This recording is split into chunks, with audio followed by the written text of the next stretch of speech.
அத்தியாயம் 35. ஃபாத்திர், படைப்பவன்.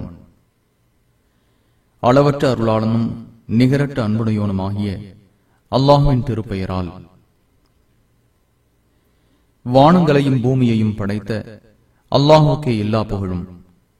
அவன் வானவர்களை 2 3 4 சிறகுகளை கொண்ட தூதர்களாக அனுப்புவான்.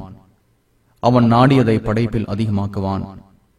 அல்லாஹ் ஒவ்வொரு பொருளின் மீதும் ஆற்றலுடையவன். மனிதர்களுக்காக அல்லாஹ் திறந்துவிட்ட எந்த அருளையும் தடுப்பவன் எவனும் இல்லை. அவன் தடுத்ததை அவனுக்கு பின் அனுப்புபவனும் இல்லை. அவன் மிகைத்தவன், ஞானமிக்கவன். மனிதர்களே, உங்களுக்கு அல்லாஹ் செய்துள்ள அருளை எண்ணி பாருங்கள். வானத்திலிருந்தும் பூமியிலிருந்தும் உங்களுக்கு உணவளிக்கும் அல்லாஹுவை தவிர வேறு படைப்பவன் உண்டா? அவனை தவிர வணக்கத்திற்குரியவன் வேறு யாரும் இல்லை. எவ்வாறு திசை திருப்பப்படுகின்றீர்கள்? முஹம்மதே, அவர்கள் உம்மை பொய்யரென கருதினால் உமக்கு முன் பல தூதர்கள் பொய்யரென கருதப்பட்டுள்ளனர். காரியங்கள் அல்லாஹுவிடமே கொண்டு செல்லப்படும்.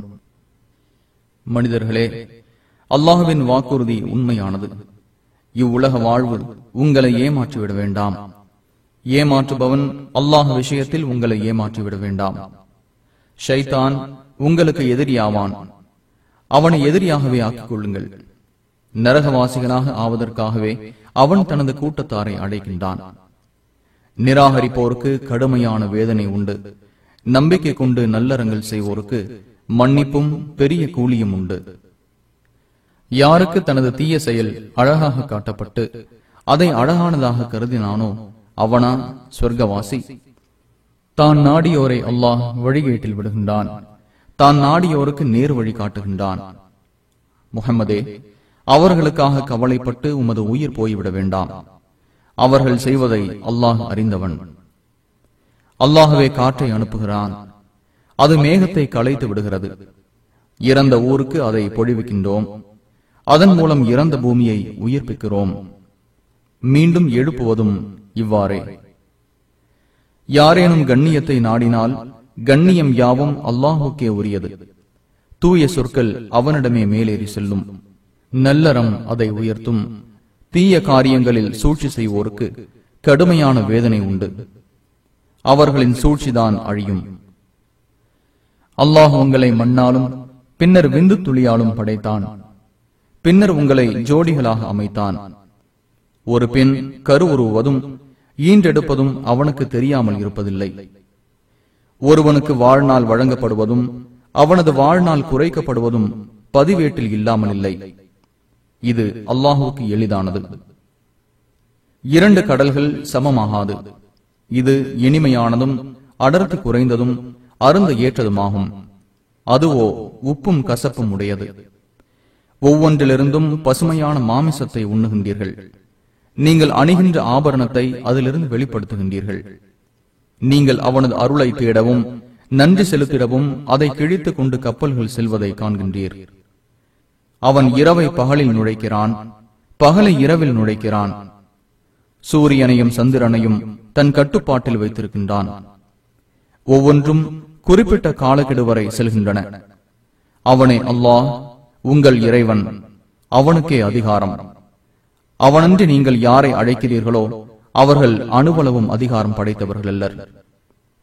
நீங்கள் அவர்களை அழைத்தால் உங்கள் அழைப்பை அவர்கள் செவியுற மாட்டார்கள். செவியேற்பார்கள் என்று வைத்துக் கொண்டாலும் உங்களுக்கு பதில் தரமாட்டார்கள். கியாமத் நாளில் நீங்கள் இணை கற்பித்ததை அவர்கள் மறுத்து விடுவார்கள். நன்கறிந்தவனைப் போல் உமக்கு எவரும் அறிவிக்க முடியாது. மனிதர்களே, நீங்கள் அல்லாஹுவிடம் தேவையுடையவர்கள். அல்லாஹ் தேவைகளற்றவன், புகழுக்குரியவன். அவன் நாடினால் உங்களை அழித்துவிட்டு புதிய படைப்பை கொண்டு வருவான். இது அல்லாஹுக்கு கடினமானது அல்ல. ஒருவர் மற்றவரின் சுமையை சுமக்க மாட்டார்.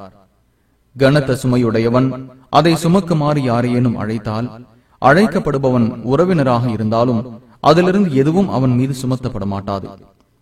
தனிமையில் இருக்கும் போது தமது இறைவனை அஞ்சி தொழுகையை நிலைநாட்டியோரையே நீர் எச்சரிக்கை செய்வீர். பரிசுத்தமாக நடப்பவர் தமக்காகவே பரிசுத்தமாக்கிக் கொள்கிறார். அல்லாஹுவிடமே திரும்புதல் உள்ளது. குருடனும் பார்வை உள்ளவனும் இருளும் ஒளியும் நிழலும் வெப்பமும் சமமாகாது. உயிருடன் உள்ளோரும் இறந்தோரும் சமமாக மாட்டார்கள். தான் நாடியோரை அல்லாஹ் செவியேற்க செய்கிறான். மண்ணறைகளில் உள்ளவர்களை நீர் செவியேற்க செய்பவராக இல்லை. நீர் எச்சரிக்கை செய்பவர் தவிர வேறில்லை. நற்செய்தி கூறுபவராகவும் எச்சரிக்கை செய்பவராகவும் உண்மையுடன் உம்மை நாம் அனுப்பினோம். எந்த ஒரு சமுதாயமானாலும் எச்சரிக்கை செய்பவர் அவர்களுக்கு வராமல் இருந்ததில்லை. அவர்கள் உம்மை பொய்யரென கருதினால் அவர்களுக்கு முன் சென்றோரும் பொய்யரென கருதியுள்ளனர். அவர்களிடம் அவர்களின் தூதர்கள் தெளிவான சான்றுகளையும் ஏடுகளையும் ஒளி வீசும் வேதத்தையும் கொண்டு வந்தனர். பின்னர் என்னை மறுத்தோரை பிடித்தேன். எனது பதிலடி இவ்வாறு இருந்தது: அல்லாஹ்தான் வானத்திலிருந்து தண்ணீரை இறக்கினான் என்பதை நீர் அறியவில்லையா? அதன் மூலம் மாறுபட்ட நிறங்களை கொண்ட கனிகளை வெளியாக்கினோம். மலைகளில் வெண்மையும் சிவப்பும் மாறுபட்ட நிறங்களை கொண்டதுமான பாதைகள் உள்ளன. கருப்பு நிறமுடையவைகளும் உள்ளன. இவ்வாறே மனிதர்கள் ஊர்வன மற்றும் கால்நடைகளில் மாறுபட்ட நிறங்களை கொண்டவை உள்ளன. அல்லாஹுவின் அடியார்களில் அவனை அஞ்சுவோர் அறிஞர்களே. அல்லாஹ் மிகைத்தவன், மன்னிப்பவன். அல்லாஹ்வின் வேதத்தை படித்து தொழுகையை நிலைநாட்டி நாம் அவர்களுக்கு வழங்கியதிலிருந்து ரகசியமாகவும் வெளிப்படையாகவும் நல்வழியில் செலவிடுவோர் இழப்பில்லாத ஒரு வியாபாரத்தை எதிர்பார்க்கின்றனர். ஏனெனில் அவர்களின் கூலிகளை அவன் முழுமையாக அளிப்பான். தனது அருட்கொடைகளில் அவர்களுக்கு இன்னும் அதிகமாகவும் அளிப்பான். அவன் மன்னிப்பவன், நன்றி செலுத்துபவன். முஹம்மதே, வேதத்திலிருந்து நாம் உமக்கு அறிவித்திருப்பதே உண்மையானது. அது தனக்கு முன் சென்றதை உண்மைப்படுத்துகிறது. அல்லாஹ் தனது அடியார்களை நன்கறிந்தவன், பார்ப்பவன். பின்னர் நமது அடியார்களில் நாம் தேர்வு செய்து கொண்டோரை வேதத்துக்கு வாரிசுகளாக்கினோம். அவர்களில் தமக்கு தாமே தீங்கிழைத்தோரும் உள்ளனர். அவர்களில் நடுநிலையானவர்களும் உள்ளனர். அவர்களில் நன்மையை நோக்கி அல்லாஹ்வின் விருப்பப்படி விரைந்து செல்வோரும் உள்ளனர். இதுவே பேரருள். நிலையான சொர்க்கச் சோலைகளில் அவர்கள் நுழைவார்கள். அங்கே தங்க காப்புகளும் முத்துக்களும் அணிவிக்கப்படுவார்கள். அங்கே அவர்களின் ஆடை பட்டாகும். எங்களை விட்டும் கவலையை போக்கிய அல்லாஹுக்கே புகழ் அனைத்தும். எங்கள் இறைவன் மன்னிப்பவன், நன்றி செலுத்துபவன் என்றும் கூறுவார்கள். அவன் தனது அருளால் எங்களை நிலையான உலகில் தங்க வைத்தான். இங்கே எங்களுக்கு சிரமமும் ஏற்படாது, கவலையும் ஏற்படாது என்றும் கூறுவார்கள். நம்மை மறுத்தோருக்கு நரக நெருப்பு உள்ளது. அவர்கள் மரணிக்குமாறு முடிவு செய்யப்படாது. அதன் வேதனை அவர்களுக்கு லேசாக்கப்படவும் மாட்டாது. நம்மை மறுக்கும் ஒவ்வொருவருக்கும் இவ்வாறு வேதனை அளிப்போம். எங்கள் இறைவா, எங்களை வெளியே அனுப்பு. நாங்கள் செய்து வந்தது போலன்றி நல்லறங்களை செய்கிறோம் என்று அங்கே அவர்கள் கதறுவார்கள். படிப்பினை பெறும் அளவுக்கு உங்களுக்கு நாம் வாழ்நாளை அளித்திருக்கவில்லையா? எச்சரிக்கை செய்பவர் உங்களிடம் வரவில்லையா?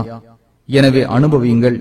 அநீதி இழைத்தோருக்கு எந்த உதவியாளரும் இல்லை என்று கூறப்படும். வானங்களிலும் பூமியிலும் உள்ள மறைவானவற்றை அல்லாஹ் அறிபவன். உள்ளங்களில் உள்ளதையும் அவன் அறிந்தவன். அவனே உங்களை பூமியில் வழித்தொண்டர்களாக ஆக்கினான்.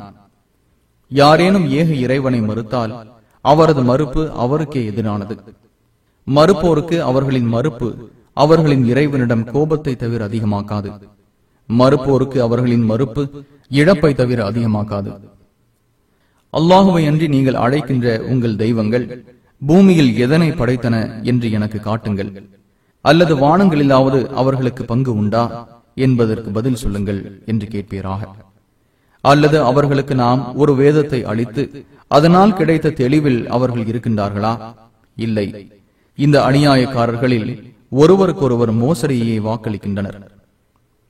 வானங்களும் பூமியும் இடம்பெயராதபடி அவனே தடுத்து வைத்துள்ளான்.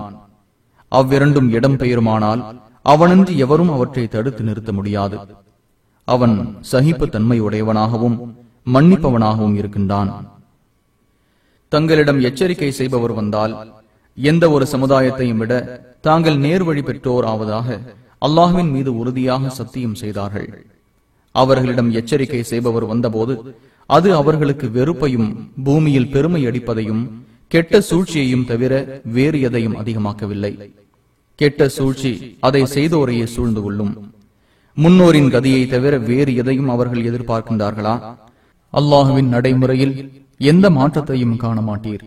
அல்லாஹுவின் நடைமுறையில் எந்த திருப்பத்தையும் காண மாட்டீர். அவர்கள் பூமியில் பயணம் செய்து தமக்கு முன் சென்றோரின் முடிவு எவ்வாறு அமைந்தது என்று பார்க்கவில்லையா? அவர்கள் இவர்களை விட கடும் வலிமை பெற்றிருந்தனர். வானங்களிலும் பூமியிலும் அல்லாஹுவை எதுவும் வெற்றி கொள்ள முடியாது. அவன் அறிந்தவனாகவும் ஆற்றலுடையவனாகவும் இருக்கின்றான். மனிதர்களை அவர்கள் செய்தவற்றிற்காக அல்லாஹ் பிடிப்பதாக இருந்தால் பூமியின் மேல் எந்த உயிரினத்தையும் விட்டு வைத்திருக்க மாட்டான். மாறாக குறிப்பிட்ட தவணை வரை அவர்களுக்கு அவகாசம் அளித்துள்ளான். அவர்களின் அவகாசம் வரும்போது அல்லாஹ் தனது அடியார்களை பார்ப்பவனாக இருக்கின்றான்.